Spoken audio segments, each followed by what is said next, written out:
Welcome to the Liberty Myself Emancipation Media Club. Today's reading is Self-Reliance by Ralph Waldo Emerson. This is part of our twice-daily content heartbeat designed to help build information autonomy in our algorithm-dominated world. Listen, reflect, and engage however works for you. Without further ado, let's jump in. Stay free. Self-Reliance by Ralph Waldo Emerson. To believe our own thought, to believe that what is true for you in your private heart is true for all men, that is genius. Speak your latent conviction, and it shall be the universal sense, for the inmost in due time becomes the outmost, and our first thought is rendered back to us by the trumpets of the last judgment.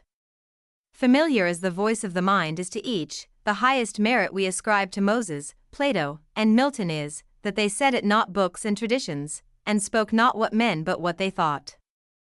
A man should learn to detect and watch that gleam of light which flashes across his mind from within, more than the luster of the firmament of bards and sages. Yet he dismisses without notice his thought, because it is his. In every work of genius we recognize majesty. Great works of art have no more affecting lesson for us than this. They teach us to abide by our spontaneous impression with good-humored inflexibility than most when the whole cry of voices is on the other side. Else, tomorrow a stranger will say with masterly good sense precisely what we have thought and felt all the time, and we shall be forced to take with shame our own opinion from another. There is a time in every man's education when he arrives at the conviction that envy is ignorance, that imitation is suicide, that he must take himself for better, for worse. As his portion, that though the wide universe is full of good, no kernel of nourishing corn can come to him but through his toil bestowed on that plot of ground which is given to him to till. The power which resides in him is new in nature, and none but he knows what that is which he can do, nor does he know until he has tried. Not for nothing one face, one character, one fact, makes much impression on him, and another none. This sculpture in the memory is not without pre-established harmony. The eye was placed where one ray should fall, that it might testify of that particular ray. We but half express ourselves, and are ashamed of that divine idea which each of us represents. It may be safely trusted as proportionate and of good issues. So it be faithfully imparted, but God will not have his work made manifest by cowards. A man is relieved and gay when he has put his heart into his work and done his best, but what he has said or done otherwise shall give him no peace. It is a deliverance which does not deliver. In the attempt his genius deserts him, no muse befriends, no invention, no hope.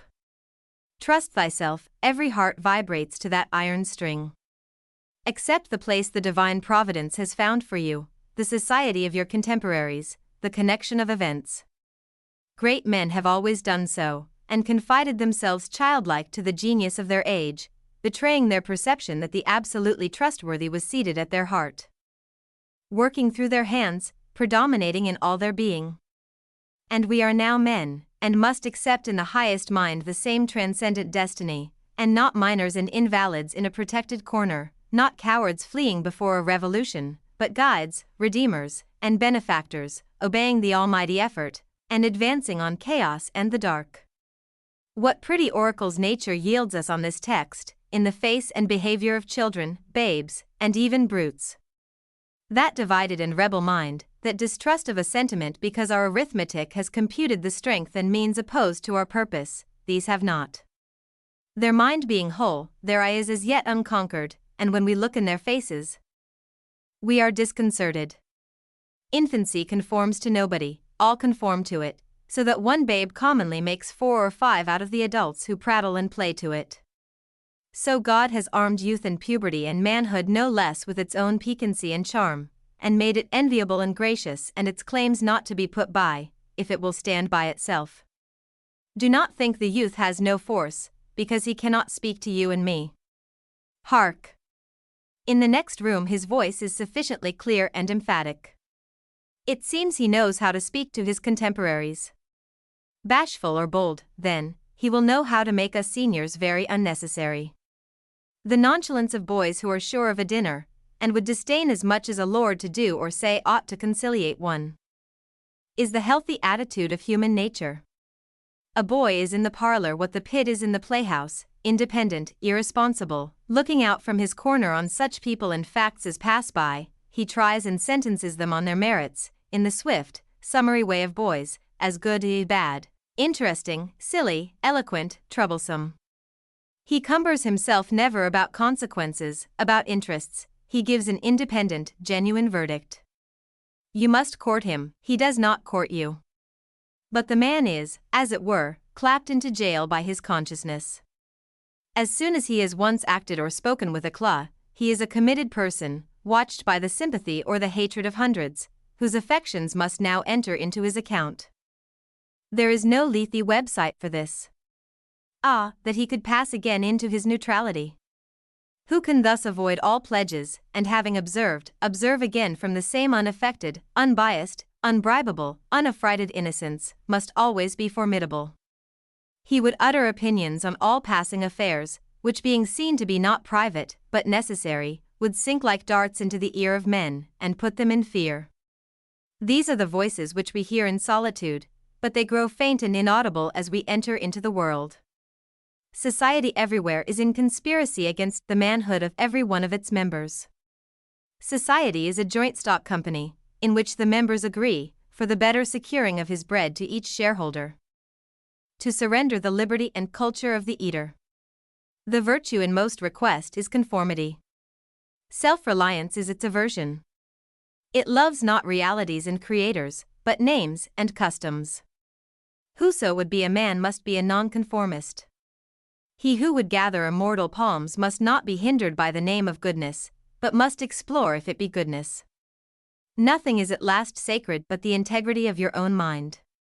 Absolve you to yourself, and you shall have the suffrage of the world. I remember an answer which when quite young I was prompted to make to a valued adviser, who was wont to importune me with the dear old doctrines of the Church. On my saying, "What have I to do with the sacredness of traditions, if I live wholly from within?" My friend suggested, "But these impulses may be from below, not from above." I replied, "They do not seem to me to be such, but if I am the devil's child, I will live then from the devil. No law can be sacred to me but that of my nature. Good and bad are but names very readily transferable to that or this, the only right is what is after my constitution, the only wrong what is against it." A man is to carry himself in the presence of all opposition, as if everything were titular and ephemeral but he. I am ashamed to think how easily we capitulate to badges and names, to large societies and dead institutions. Every decent and well-spoken individual affects and sways me more than is right. I ought to go upright and vital, and speak the rude truth in all ways. If malice and vanity were the code of philanthropy, shall that pass? If an angry bigot assumes this bountiful cause of abolition, and comes to me with his last news from Barbados, why should I not say to him, "Go love thy infant, love thy woodchopper, be good-natured and modest, have that grace, and never varnish your hard, uncharitable ambition with this incredible tenderness for black folk 1,000 miles off. Thy love afar is spite at home." Rough and graceless would be such greeting, but truth is handsomer than the affectation of love. Your goodness must have some edge to it, else it is none. The doctrine of hatred must be preached as the counteraction of the doctrine of love when that pules and whines. I shun father and mother and wife and brother, when my genius calls me. I would write on the lintels of the doorpost, "Whim." I hope it is somewhat better than whim at last, but we cannot spend the day in explanation. Expect me not to show 'cause why I seek or why I exclude company. Then, again, do not tell me, as a good man did today, of my obligation to put all poor men in good situations. Are they my poor? I tell thee, thou foolish philanthropist, that I grudge the dollar, the dime, the cent, I give to such men as do not belong to me and to whom I do not belong. There is a class of persons to whom by all spiritual affinity I am bought and sold, for them I will go to prison, if need be. But your miscellaneous popular charities, the education at College of Fools, the building of meeting houses to the vain end to which many now stand, alms to sots, and the thousandfold relief societies, though I confess with shame I sometimes succumb and give the dollar, it is a wicked dollar which by and by I shall have the manhood to withhold. The other terror that scares us from self-trust is our consistency, a reverence for our past act or word, because the eyes of others have no other data for computing our orbit than our past acts, and we are loath to disappoint them. But why should you keep your head over your shoulder? Why drag about this corpse of your memory, lest you contradict somewhat you have stated in this or that public place? Suppose you should contradict yourself. What then? It seems to be a rule of wisdom never to rely on your memory alone, scarcely even in acts of pure memory, but to bring the past for judgment into the thousand-eyed present, and live ever in a new day. In your metaphysics you have denied personality to the deity, yet when the devout motions of the soul come, yield to them heart and life, though they should clothe God with shape and color. Leave your theory, as Joseph his coat in the hand of the harlot, and flee. A foolish consistency is the hobgoblin of little minds, adored by little statesmen and philosophers and divines. With consistency a great soul has simply nothing to do. He may as well concern himself with his shadow on the wall. Speak what you think now in hard words, and tomorrow speak what tomorrow thinks in hard words again, though it contradict everything you said today. Ah, so you shall be sure to be misunderstood. Is it so bad, then, to be misunderstood? Pythagoras was misunderstood, and Socrates, and Jesus, and Luther, and Copernicus, and Galileo, and Newton, and every pure and wise spirit that ever took flesh. To be great is to be misunderstood. I suppose no man can violate his nature. All the sallies of his will are rounded in by the law of his being, as the inequalities of Andes and Himalaya are insignificant in the curve of the sphere. Nor does it matter how you gauge and try him. A character is like an acrostic or Alexandrian stanza, read it forward, backward, or across, it still spells the same thing. In this pleasing, contrite woodlife which God allows me, let me record day by day my honest thought without prospect or retrospect, and, I cannot doubt, it will be found symmetrical, though I mean it not, and see it not. My book should smell of pines and resound with the hum of insects. The swallow over my window should interweave that thread or straw he carries in his bill into my web also. We pass for what we are. Character teaches above our wills. Men imagine that they communicate their virtue or vice only by overt actions, and do not see that virtue or vice emit a breath every moment. There will be an agreement in whatever variety of actions, so they be each honest and natural in their hour. For of one will, the actions will be harmonious, however unlike they seem. These varieties are lost sight of at a little distance, at a little height of thought. One tendency unites them all. The voyage of the best ship is a zigzag line of 100 tacks. See the line from a sufficient distance, and it straightens itself to the average tendency. Your genuine action will explain itself, and will explain your other genuine actions. Your conformity explains nothing. Act singly, and what you have already done singly will justify you now. Greatness appeals to the future. If I can be firm enough today to do right, and scorn eyes, I must have done so much right before as to defend me now. Be it how it will, do right now. Always scorn appearances, and you always may. The force of character is cumulative. All the foregone days of virtue work their health into this. What makes the majesty of the heroes of the Senate and the field, which so fills the imagination? The consciousness of a train of great days and victories behind. They shed an united light on the advancing actor. He is attended as by a visible escort of angels. That is it which throws thunder into Chatham's voice, website and dignity into Washington's port, and America into Adams's eye. Honor is venerable to us because it is no ephemeris. It is always ancient virtue. We worship it today because it is not of today. We love it and pay it homage, because it is not a trap for our love and homage, but is self-dependent, self-derived, and therefore of an old immaculate pedigree, even if shown in a young person. I hope in these days we have heard the last of conformity and consistency. Let the words be gazetted and ridiculous henceforward. Instead of the gong for dinner, let us hear a whistle from the Spartan fife. Let us never bow and apologize more. A great man is coming to eat at my house. I do not wish to please him, I wish that he should wish to please me. I will stand here for humanity, and though I would make it kind, I would make it true. Let us affront and reprimand the smooth mediocrity and squalid contentment of the times, and hurl in the face of custom, and trade, and office, the fact which is the upshot of all history, that there is a great responsible thinker and actor working wherever a man works, that a true man belongs to no other time or place, but is the center of things. Where he is, there is nature. He measures you, and all men, and all events. Ordinarily, every body in society reminds us of somewhat else. Or of some other person. Character, reality, reminds you of nothing else, it takes place of the whole creation. The man must be so much, that he must make all circumstances indifferent. Every true man is a cause, a country, and an age, requires infinite spaces and numbers and time fully to accomplish his design, and posterity seem to follow his steps as a train of clients. A man Caesar is born, and for ages after we have a Roman Empire. Christ is born, and millions of minds so grow and cleave to his genius, that he is confounded with virtue and the possible of man. An institution is the lengthened shadow of one man, as the Reformation, of Luther, Quakerism, of Fox, Methodism, of Wesley, abolition, of Clarkson. Scipio, Milton called the height of Rome, and all history resolves itself very easily into the biography of a few stout and earnest persons. Let a man then know his worth, and keep things under his feet. Let him not peep or steal, or skulk up and down with the air of a charity boy, a bastard, or an interloper, in the world which exists for him.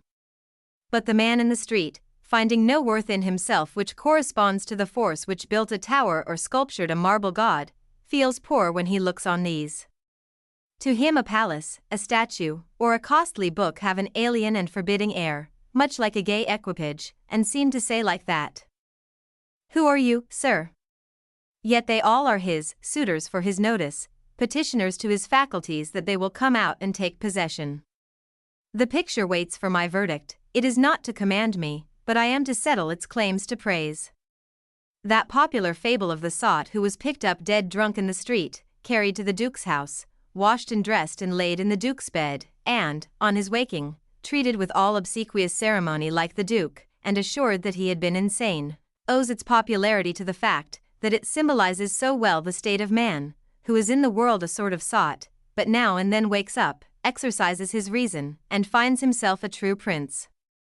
Our reading is mendicant and sycophantic.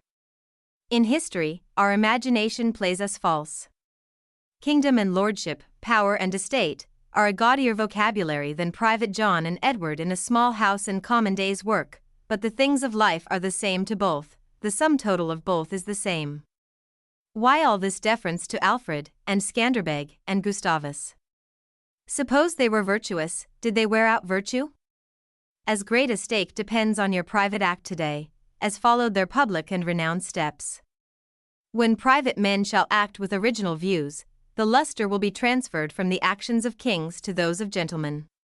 The world has been instructed by its kings, who have so magnetized the eyes of nations. It has been taught by this colossal symbol the mutual reverence that is due from man to man. The joyful loyalty with which men have everywhere suffered the king, the noble, or the great proprietor to walk among them by a law of his own, make his own scale of men and things, and reverse theirs, pay for benefits not with money but with honor, and represent the law in his person, was the hieroglyphic by which they obscurely signified their consciousness of their own right and comeliness, the right of every man. The magnetism which all original action exerts is explained when we inquire the reason of self-trust. Who is the trustee?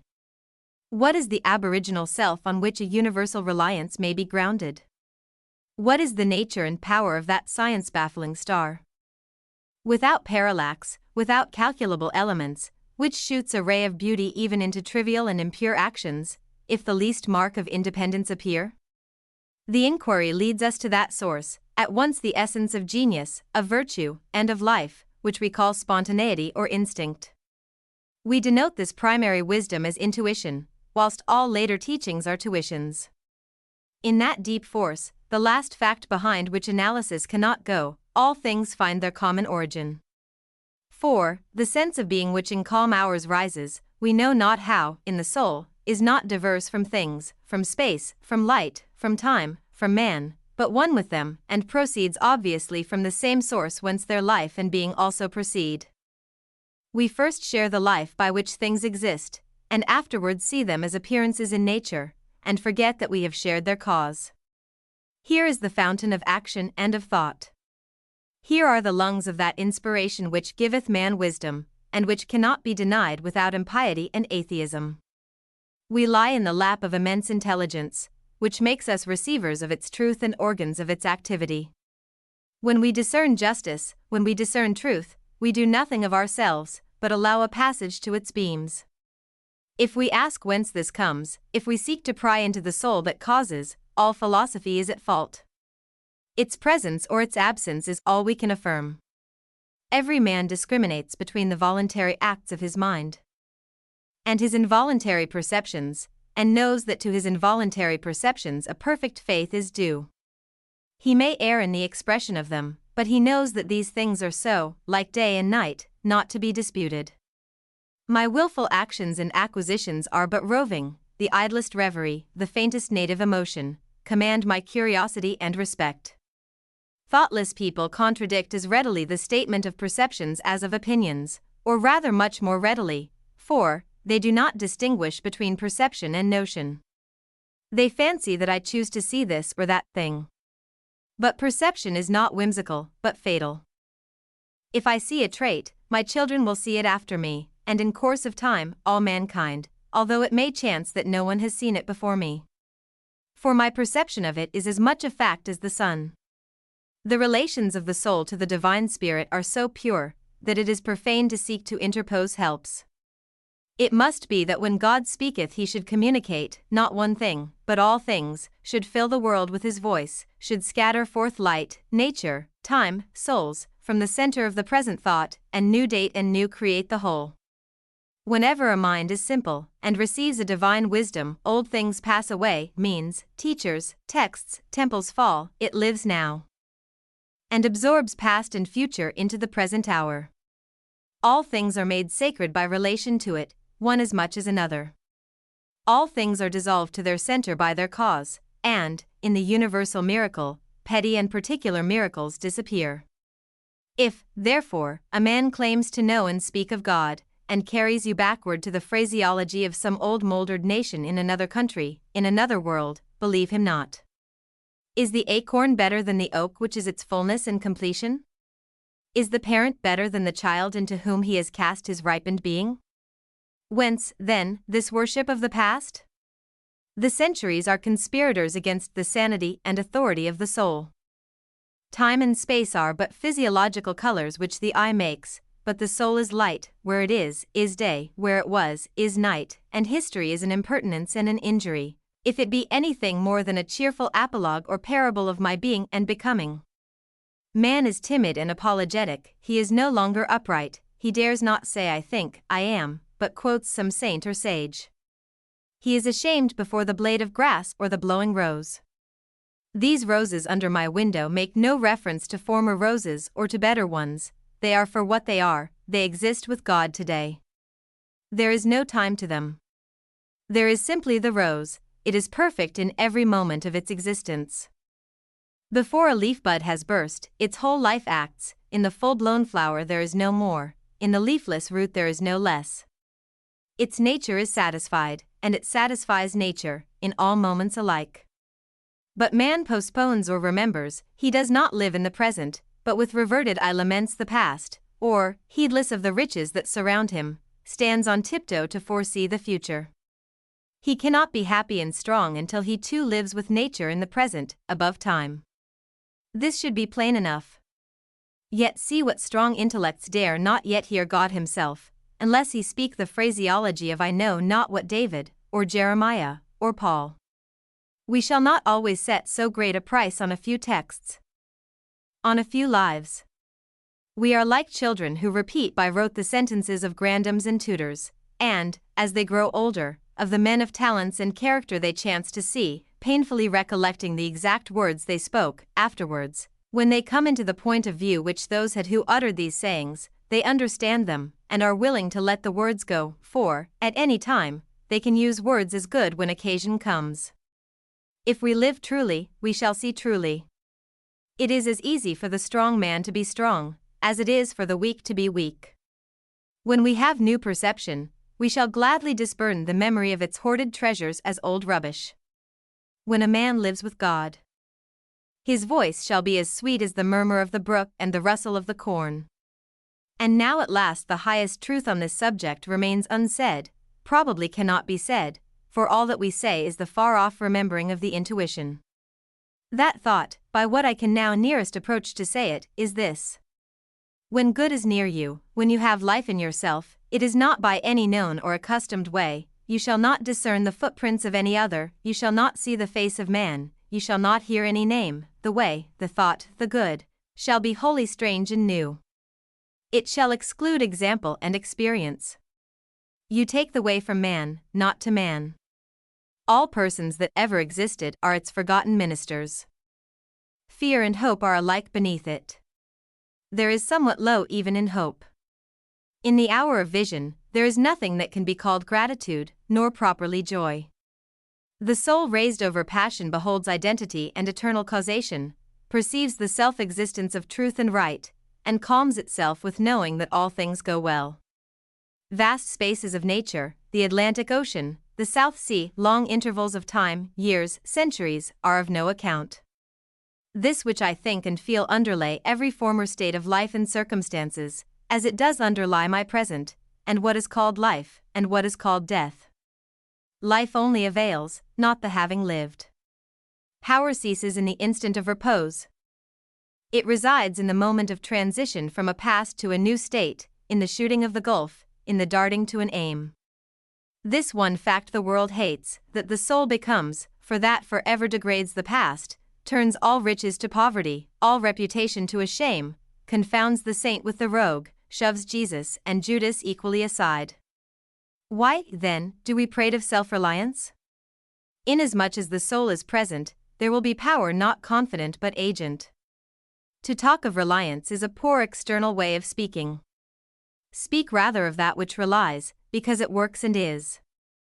Who has more obedience than I masters me, though he should not raise his finger. Round him I must revolve by the gravitation of spirits. We fancy it rhetoric, when we speak of eminent virtue. We do not yet see that virtue is height, and that a man or a company of men, plastic and permeable to principles, by the law of nature must overpower and ride all cities, nations, kings, rich men, poets, who are not. This is the ultimate fact which we so quickly reach on this, as on every topic, the resolution of all into the ever-blessed one. Self-existence is the attribute of the supreme cause, and it constitutes the measure of good by the degree in which it enters into all lower forms. All things real are so by so much virtue as they contain. Commerce, husbandry, hunting, whaling, war, eloquence, personal weight, are somewhat, and engage my respect as examples of its presence and impure action. Let us affront and reprimand the smooth mediocrity and squalid contentment of the times, and hurl in the face of custom, and trade, and office, the fact which is the upshot of all history, that there is a great responsible thinker and actor working wherever a man works, that a true man belongs to no other time or place, but is the center of things. You should ask yourself, are you living in a way that is true to your own beliefs, or are you conforming to the expectations of others? This has been an EMC reading from Liberty Myself. To learn more about our project to create decentralized media alternatives, visit libertymyself.com. By creating Liberty Myself, we create liberty for all.